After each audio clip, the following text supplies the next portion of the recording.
from New York, Late Night Show with Mike Siddiqui. बिस्मिल्लाहिर्रहमानिर्रहीम, अस्सलाम वालेकुम and welcome to the show. साहिबों, मरियम अपने पिताजी की तीमारदारी के लिए लंदन रवाना हो गई। शाबाश है इस अदलिया पर जो हक़ाइक़ सबूत की मौजूदगी में मुल्ज़िमान को बरी कर देती है और कहती है इनफ सबूत नहीं थे। इसीलिए तो कारकर्दगी 132 नंबर पे है पूरी दुनिया में, आपके सामने है। अच्छा, दूसरी खबर जो सामने आई हुई, जनरल बाजवा ने कहा है कि वो रिटायर हो रहे हैं और अब फौज का सियासत से कोई ताल्लुक नहीं। यही फौज की सियासत होती है कि जर्नल हमेशा ये बयान देते हैं कि हमारा सियासत से कोई ताल्लुक नहीं। 70 साल से ये बयान दे रहे हैं और 70 साल से ये डीपली इन्वॉल्व होते हैं। अब इसके अलावा कोई चारा नहीं है कि इनको समझाया जाए और कहा जाए कि आप अपना काम करें और इमरान खान को अपना काम करने दीजिए। अब आइए ज़रा लॉन्ग मार्च की तरफ, वो कामयाब होगा या नाकाम, इसका जायज़ा लें। इमरान खान कैसे कामयाब होगा, ये बात बहुत लंबी है। अब मैं आपको सिर्फ 4-5 बुलेट पॉइंट्स आपके सामने रखता हूँ, फिर आप अपनी पिक्चर खुद बना सकते हैं। देखिए, जब इंडिविजुअल के दिमाग बदलते हैं तो फिर माशरा बदलता है। ये महसूस कर सकते हैं आप पाकिस्तान में कि इनफरादी तौर पे लोगों के जहन बदल रहे हैं। पॉइंट नंबर 2, वक्त के साथ माशरे बदलते हैं हमेशा से। अच्छा, देखना यह है कि आप मुस्बत डायरेक्शन में बदल रहे हैं या मनफी तरफ जा रहे हैं, इस पे नज़र रखिए। पॉइंट नंबर 3, रेवोल्यूशन उस वक्त आता है जब आपके ख्यालात एक्शन में बदलते हैं, आप सऊवतें बर्दाश्त करते हैं, तकलीफ़ें बर्दाश्त करते हैं, आप इस बात के लिए राज़ी हो जाते हैं कि जो जुल्म मेरे साथ हो गया, लेकिन मैं दूसरों के साथ नहीं होने दूंगा। जब चेंज आती है। पॉइंट नंबर 5, जब किसी चीज़ के वक़ू पजीर होने का वक्त आ जाता है तो बस ये देखिए, दुनिया में जितनी बड़ी बड़ी चेंजेस होती हैं ना, ये सब उसके हुक्म से होती हैं, पहले से प्लान है हमारा, आप उसमें सिर्फ उसको फॉलो कर रहे हैं। जब वक्त आता है वो हो जाती हैं। दुनिया की कितनी बड़ी बड़ी आपने हिस्ट्री पढ़ी होगी, चार्ल्स डी गॉल को लोगों ने कितना बुरा भला कहा, अल्जीरिया को आज़ादी होनी थी, वक्त आ गया था, अल्जीरिया आज़ाद हो गया। यहाँ अमेरिका में गोरे कितना सितम ढाते थे कालों के साथ, जब डॉक्टर किंग आए वक्त आ गया था, उनकी जगह कोई और था डॉक्टर किंग की जगह, तो वो भी ऐसे ही अजीम कारनामा सरअंजाम देता और वो हो जाती। लोग बरसों से सफ़र कर रहे थे कैमल पे, हॉर्सेस पे, इधर उधर तंग आ गए थे, ठीक है ना। एक वक्त आ गया था कि एक इंजन के ईजाद होने का, तो कौन था, जॉर्ज स्टीवन था गालिबन उसका नाम, जिसने भाप का पहला इंजन ईजाद किया। तो यानी एक वक्त होता है हर चीज़ का। आज पाकिस्तान में करप्शन के बदलने का वक्त आ गया है, वो लम्हा आ गया है। और किसके हाथों आया है? इमरान खान के हाथों आया है। इमरान खान की जगह कोई और होता तो वो भी ऐसे फेमस होता। ये वक्त की बात है। वक्त, तरतीब वक्त में रब्बुल आलमीन ने ये वक्त लिखा था पाकिस्तान के बदलने के लिए, और आप आज उसका हिस्सा हैं। आपको फख्र महसूस करना चाहिए। मैं ये बात क्यों कह रहा हूं कि इमरान खान कामयाब होंगे, इंशाल्लाह चेंज आएगी पाकिस्तान में। देखिए साहब, वो बात यह है कि जब बहुत ज़्यादा गर्मी होती है, जब बहुत ज़्यादा हफ्स पड़ता है, तो बारिश का पहला कतरा टपकता है, बारिश होती है। पाकिस्तान में हालात वहाँ इस दर्जा ख़राब हो गए कि इससे ज़्यादा और ख़राब होना अब मुमकिन नहीं है। मतलब गरीब जो है, वो एक औरत की कहानी पढ़ रहा था, सिलाई मशीन चुराने पे 7 साल की कैद उसने भुगती हैं, और मरियम नवाज अरबों रुपए वो उनके बाप और भाई लेके चले गए, और कैसी आराम से वो रिहा होकर चली गई। आपके सामने हो रहा है कि गरीब पिस रहा है और अमीर को इजाज़त दी जाती है, कहा जाता है सबूत नहीं है। अच्छा, एक और बात, मुल्क की दौलत लूटने वालों ने गरीब से के सर से छत, तन से कपड़े तक सब लूट लिए हैं, और गुर्बत इतनी गहरी है कि जिसका आप तसव्वुर नहीं कर सकते।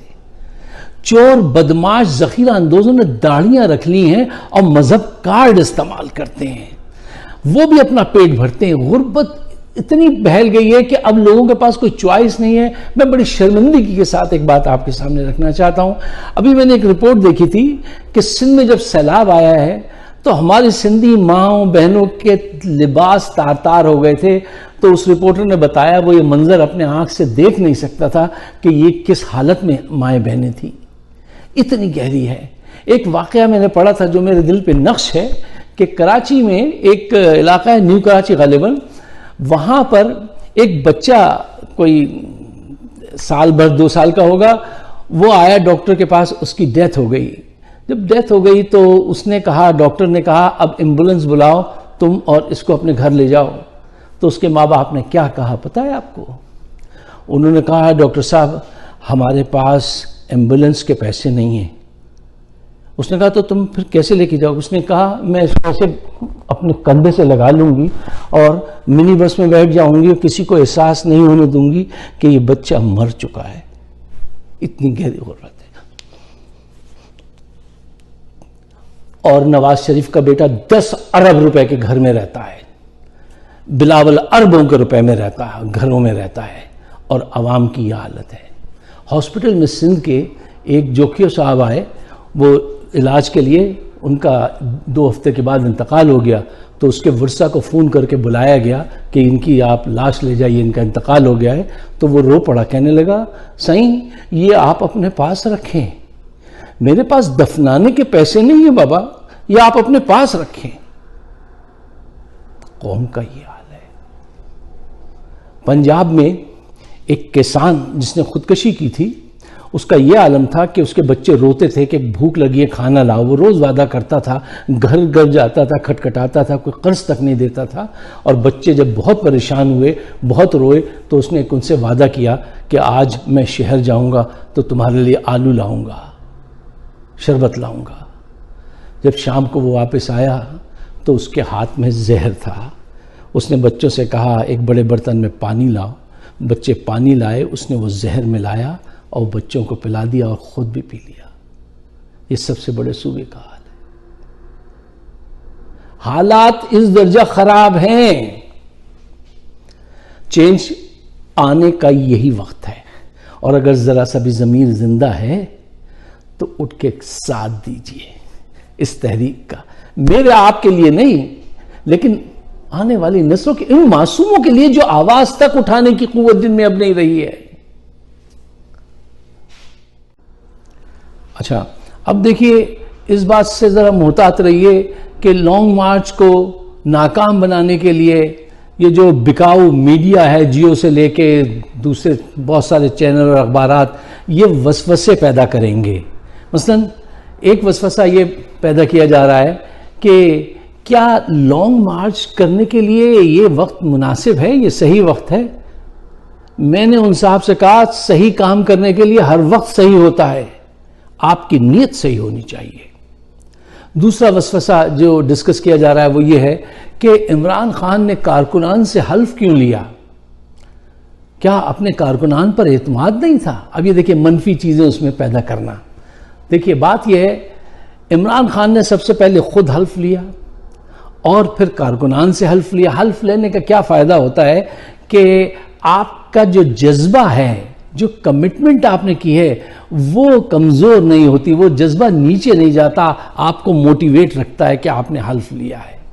ठीक है, तो ये एक कमिटमेंट को तरोताज़ा रखने की चीज़ होती है हल्फ लेना। मैं यहाँ पे एक काले लीडर थे अमेरिका में, वो अपने वर्कर को समझा रहे थे कि इन्वॉल्वमेंट क्या होती है और कमिटमेंट क्या होती है। कुछ लोग इन्वॉल्व होते हैं थोड़ा सा, और कमिटमेंट वो होते हैं जो सब कुछ दाव पे लगा दें।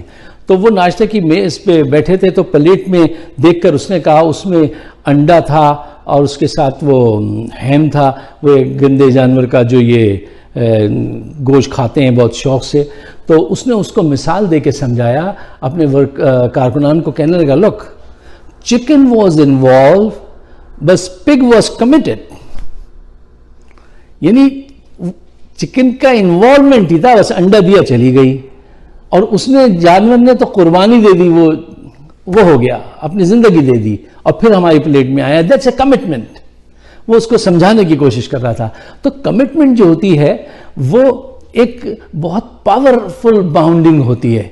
इसलिए कमिटमेंट ले लेना, हल्फ लेना, उसको तरोताज़ा रखना, और ऐसे मौसम में जब चारों तरफ से वसवसे हों, चारों तरफ से डराने की चीज़ें की जा रही हों, धमकियां दी जा रही हों, तो हौसला बुलंद रखने के लिए सबसे पहले लीडर खुद हल्फ ले, जो इमरान खान ने किया। खुद सबसे पहले, सबसे बढ़ के पहले खुद। कोई एक जलसा ऐसा नहीं है जो वहां पे वो ना गया हो और डर गया हो, और जहां पे ये लोग कहते हैं यहाँ बम फटने वाला है, यहाँ गोली चलने वाली है, वो हर जगह गया है। आज वक्त आ गया है पाकिस्तान के माशरे को बदलने का। इन चोरों से, जालिमों से, करप्ट लोगों से, वो अदलिया में भी हैं, वो जर्नैल भी हैं, वो मीडिया में भी हैं, वो जर्नलिस्ट भी हैं, जहां कहीं ये मिलें, इनका मुकाबला करना है। अपने लिए नहीं, मेरे लिए नहीं, उनके लिए जो आने वाले हैं और जो आज बेलिबास हैं, जिनके सर से छत छिन गई है और इनकी अय्याशियां हुई हैं। अपनी आंखों से देखिए यार, अपनी आंखों से देखो ये किस दर्जे की अय्याशियां कर रहे हैं और अवाम की क्या हाल है। और ये दीवाना इमरान खान आपको कॉल करता है, कहता है चलो इस निज़ाम को बदलें। तो इतना तो ईमान होना चाहिए कि लब्बैक कहे और चले इनके पीछे। अगर आप मेरे ख्यालात से इत्तफाक करते हैं तो एक फ़र्ज़ है आप पर, आप इसको शेयर ज़रूर कीजिएगा। मेरे आपके लिए नहीं, उन कमज़ोर लोगों के लिए जो अपनी आवाज़ तक नहीं उठा पाते हैं। आज उनको भी साथ आना पड़ेगा, मजबूत लोगों को भी साथ आना पड़ेगा और इस माशरे को बदलना होगा। सारी अलामतें ज़ाहिर हो चुकी हैं, बदलने का वक्त आ गया है। अब सिर्फ उठिए और आगे बढ़िए। हमारा चैनल फाइक सिद्दीकी शो अगर आप सब्सक्राइब करें तो बड़ी इनायत होगी। अपने ख्यालात से मुझे ज़रूर नवाजिएगा। शुक्रिया, खुदा हाफिज़।